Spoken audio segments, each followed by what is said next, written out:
মেলা ভাতা, রাস্তায় রাস্তায় দেওয়াল লিখন দেখবেন আপনি, লিখেছে তৃণমূল এত টাকা ভাতা দিয়েছি, এই দিয়েছি ওই দিয়েছি। কোথাও লেখার সাহস হয়নি চাকরি দিয়েছি, কোথাও লেখার সাহস হয়নি মানুষের কর্মসংস্থান দিয়েছি। দেয়নি, এরা নিয়েছে, এরা চাকরি চুরি করেছে, এরা কর্মসংস্থান চুরি করেছে। আপনার এই এলাকার বিধায়িকা, কিন্তু নামের একজন বিধায়িকা খালি, আসল তো অন্য কেউ করে। তো যিনি অন্য কেউটা করেন, এই সিন্ডিকেট রাজ, সরি ভুল হচ্ছে, দেবরাজ, সেই দেবরাজ কি করে? আপনারা সিবিআই এর রিপোর্টটা দেখেননি? সিবিআই রিপোর্টে স্পষ্ট বলা আছে কালীঘাটের কাকু অর্থাৎ অভিষেক বন্দ্যোপাধ্যায়ের সেই কাকু, তার এজেন্ট উত্তর 24 পরগনায় হলো দেবরাজ চক্রবর্তী। আপনার বাড়ির ছেলে মেয়ের চাকরি বিক্রি করলো, আর বিক্রি করে তার লাইফস্টাইল দেখলে বোঝা যায়। দেখুন 2015 সালে, সরি 2016 সালে তার বার্ষিক ইনকাম ছিল 2 লক্ষ টাকার কাছাকাছি। 2021-এ 7,98,000 টাকা। আজকের দিনে দাঁড়িয়ে গত অর্থবর্ষে তার রোজগার 14 লক্ষ টাকার কাছাকাছি। 2 লক্ষ থেকে 14 লক্ষ পৌঁছেছে। আপনাদেরকে আমার প্রশ্ন আছে, 14 লক্ষ টাকায় কাতার ওয়ার্ল্ড কাপ দেখতে ডেলি প্যাসেঞ্জারি করা যায়? 14 লক্ষ টাকায় যার রোজগার, সে ফরচুনার করে ঘুরতে পারে? 14 লক্ষ টাকা যার রোজগার, তার জিপ মেরিডিয়ান থাকতে পারে? এরকম তো দেখি। 7,000 টাকা তো কাউন্সিলর স্যালারি। 14 লক্ষ টাকা কি ব্যবসা আছে আমি জানি না, তবে চাকরি বিক্রির ব্যবসাটা ভালোই আছে, সিন্ডিকেটের ব্যবসাটা ভালোই আছে। প্রশ্ন থাকলো, আমি দেখছিলাম আইনজীবী তো কাগজ হাত সামনে পেলে পড়া অভ্যাস আছে, ওনার স্ত্রীর এভিডেভিটটা আমি দেখছিলাম ভালো করে কটিয়ে।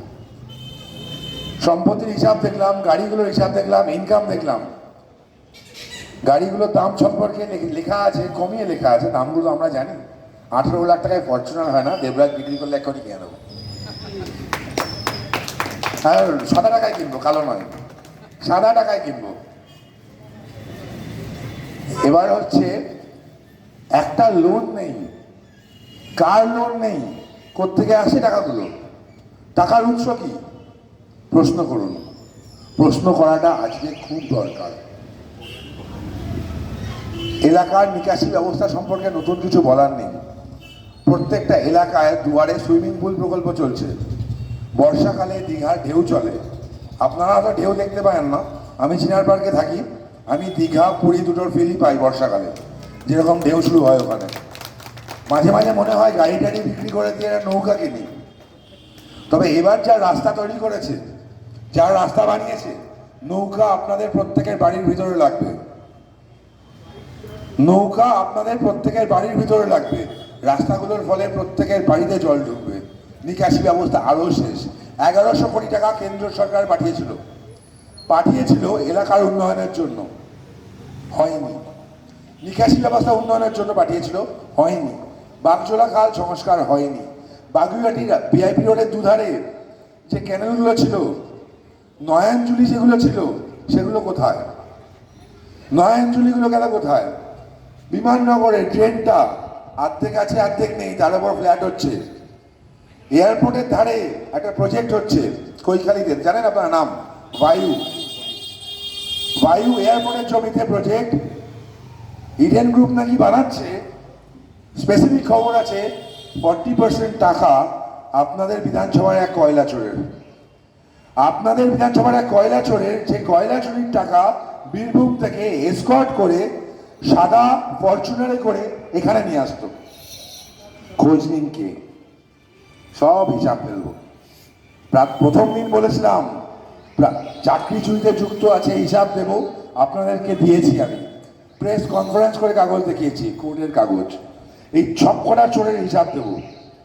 আজকে শুনছিলাম এখানে অভিষেক বন্দ্যোপাধ্যায় এসছে, অভিষেক বন্দ্যোপাধ্যায়ের বক্তব্য শুনছিলাম। 30 তারিখের পরে নাকি মানে বলেছে এমন মারবেন, 30 তারিখের পরে নাকি কেউ ঝান্ডা ধরে না বলে আমি বিজেপি করি, আমি বিজেপির কার্যকর্তা। শরীরে কয়লা, বালি, চাকরি চুরির রক্ত নেই। সোজা কথা বলে দিতে চাই, যারা চোখ রাঙাচ্ছেন, যাদের হাতে ডান্ডা দেখা যাচ্ছে, ডান্ডাটা কেড়ে নেবো, হাতে পেন দিয়ে না স্কুলে ভর্তি করে দেবো। শিক্ষার অভাব আছে এদের শিক্ষার অভাব আছে। এদের প্রাথমিকে ভর্তি করানো উচিত, স্কুলে ভর্তি করানো উচিত। এই চোরগুলোকে শুধরানো দরকার। দেখুন, আমাদের লড়াই রোগের সাথে, রোগীর সাথে নয়। তৃণমূল একটা রোগ, এই রোগ সারানোর ওষুধ আমাদের কাছে আছে, আর রোগীগুলোকেও ঠিক করে দেবো আমরা। যারা শুধরাবে না তারা সরকারি অতিথি হবেন, সরকার তাদের রাখার ব্যবস্থা করবে, সরকার তাদের খাওয়াবে, একটা ঘর পাবেন। হ্যাঁ, ঘরে 4-5 জন থাকবেন, থাকবেন ওখানে।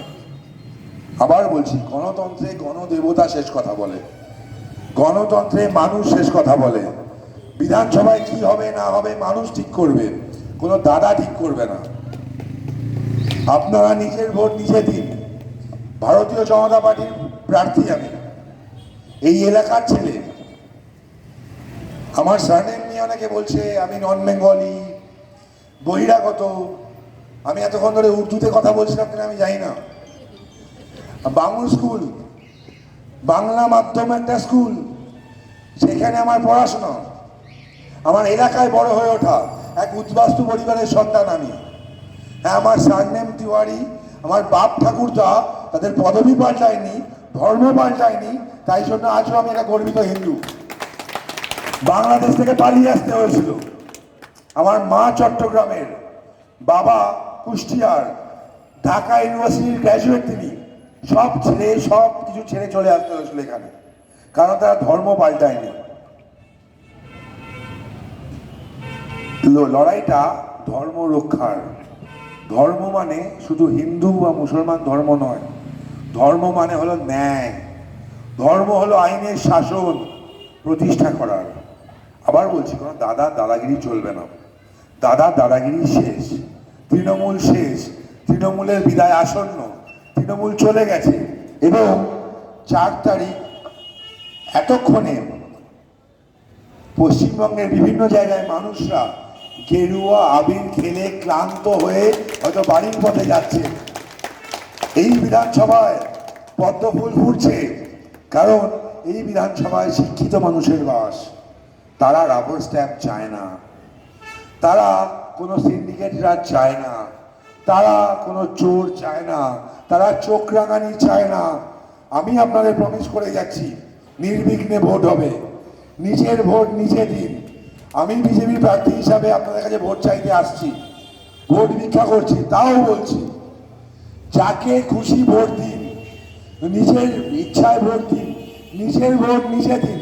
আমাকে যদি যোগ্য মনে হয় আমাকে ভোট দেবেন, অন্য কাউকে যোগ্য মনে হয় তাকে দেবেন, চোরগুলোকে দেবেন না। আর আসল মুখটা চিনুন, মুখোশে ভুলবেন না। বিধানসভা কীর্তন বা রবীন্দ্রসঙ্গীত করা জায়গা নয়, ওটা আইনসভা।